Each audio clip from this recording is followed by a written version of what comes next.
इतिहास के एक नए वीडियो पर आप सभी का स्वागत है। हम आज आपके लिए लेकर आए हैं झांसी की रानी यानी लक्ष्मीबाई के इतिहास के बारे में। इस वीडियो में आपको देखने को मिलेगा। तो चलते हैं वीडियो की ओर। झांसी की रानी लक्ष्मीबाई भारत के पहले स्वतंत्र संग्राम के समय में बहादुर वीरांगना थी। झांसी की रानी ने आखिरी दम तक अंग्रेजों के साथ लड़ाई की थी। उनकी वीरता की कहानियां आज भी प्रचलित हैं। मरने के बाद भी झांसी की रानी अंग्रेजों के हाथ में नहीं आई थी। रानी लक्ष्मीबाई अपने मातृभूमि के लिए जान न्यौछावर करने तक तैयार थी। मैं अपनी झांसी नहीं दूंगी, इनका ये वाक्य बचपन से लेकर अभी तक हमारे साथ है। चलिए जानते हैं झांसी की रानी के बारे में। झांसी की रानी का जन्म मरणमिका तांबे 19 नवंबर 1828 वाराणसी भारत में हुआ था। इनके पिता का नाम मारूपंत तांबे और माता का नाम भागीरथी स्प्रे था। इनके पति का नाम नरेश महाराज गंगाधर राव न्यायालय और बच्चे का नाम दामोदर राव और आनंद राव था। रानी लक्ष्मीबाई का असली नाम 19 नवंबर 1828 मराठी परिवार में हुआ था। वे देशभक्ति बहादुरी सम्मान का प्रतीक है। इनके पिता मारूपंत तांबे मराठा बाजीराव की सेवा में थे और उनकी माता एक विद्वान महिला थी। छोटी उम्र में ही रानी लक्ष्मीबाई ने अपनी माता को खो दिया था। उसके बाद उनके पिता ने उनका पालन पोषण किया। बचपन से ही उनके पिताजी ने हाथियों और घोड़ों की सवारी और हथियारों का उपयोग करना सिखाया था। नाना साहिब और तात्या टोपे के साथ रानी लक्ष्मीबाई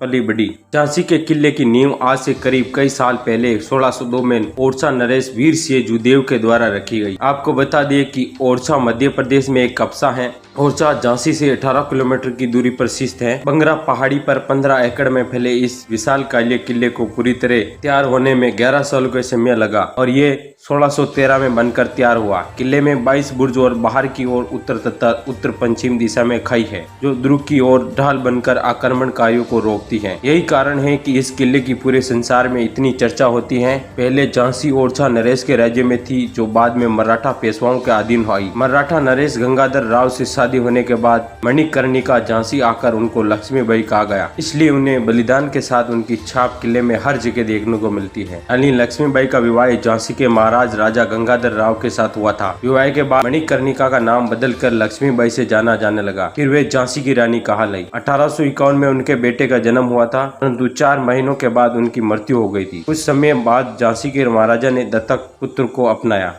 महल और मंदिर के बीच जाते समय रानी लक्ष्मीबाई घोड़े पर सवार होकर जाती थी या फिर कभी कभी पालकी द्वारा भी जाती थी। सारंगी, पवन और बादल उनके घोड़े में शामिल थे। 1858 में इतिहास के अनुसार ये माना गया कि किले की तरफ भागते समय रानी लक्ष्मीबाई बादल पर सवार थी। 2 साल बाद सन 1853 में बीमारी के चलते हुए उसके पति की मृत्यु हो गई थी। बेटा और पति की मृत्यु के बाद भी रानी लक्ष्मीबाई हिम्मत नहीं हारी। जब उनकी पति की मृत्यु हुई थी तभी रानी लक्ष्मीबाई की उम्र केवल 25 वर्ष थी। 25 वर्ष की उम्र में ही उन्होंने सारी जिम्मेदारी अपने ऊपर ले ली थी। जब महाराजा गंगाधर राव की मृत्यु हो गई थी, ब्रिटिश लोगों ने कानूनी उत्तराधिकारी को उनमें उसे स्वीकार नहीं किया। उस समय गवर्नर जनरल लॉर्ड डलहौजी एक बहुत ही शांतिजार इंसान था। इसकी नजर झांसी के ऊपर थी। झांसी के ऊपर कब्जा करना चाहते थे क्योंकि उसका कोई वारिस न था, परंतु झांसी की रानी इसके खिलाफ थी। वे किसी भी हाल में किला नहीं देना चाहती थी। रानी को बाहर निकालने के लिए उन्हें 60,000 वार्षिक पेंशन भी दी जाएगी। झांसी की रक्षा करने के लिए रानी लक्ष्मीबाई ने एक मजबूत सेना को इकट्ठा किया। इस सेना के अंदर महिलाएं भी शामिल थी। कुल 14,000 विद्रोह को इकट्ठा किया और सेना बनाई थी। 23 मार्च 1858 को झांसी की लड़ाई शुरू हो गई थी। अपनी सेना के साथ मिलकर झांसी को बचाने के लिए रानी लक्ष्मीबाई ने लड़ाई लड़ी थी, परंतु ब्रिटिश लोगों ने उसकी सेना पर अधिकार बना लिया था। फिर इसके बाद अपने बेटे के साथ रानी लक्ष्मीबाई कालपी भाग गई थी। कालपी जाकर उन्होंने तात्या टोपे और बाकी सारे विद्रोहियों के साथ मिलकर एक नई सेना बनाई थी। 18 जून 1858 को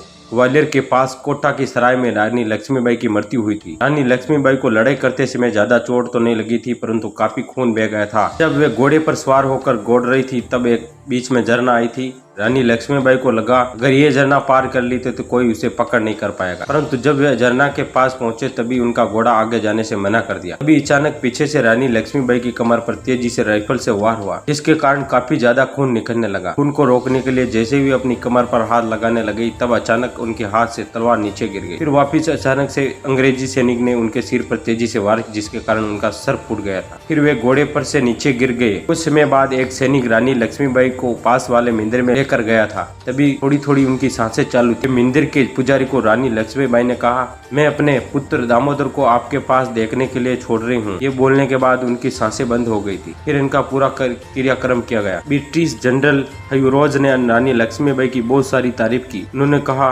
वे बहुत चालाक, ताकतवर, भारतीय सेना में सबसे खतरनाक थी। तो दोस्तों, ये वीडियो आपको कैसा लगा अगर अच्छा लगा है तो कमेंट में ज़रूर बताएं और चैनल को ज़रूर सब्सक्राइब करें ताकि हर तरह की इतिहास की वीडियो आपको मिलती रहे।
मणिकर्णिका था। बचपन में उन्हें प्यार से मनु कहकर बुलाते थे। उनका जन्म वाराणसी में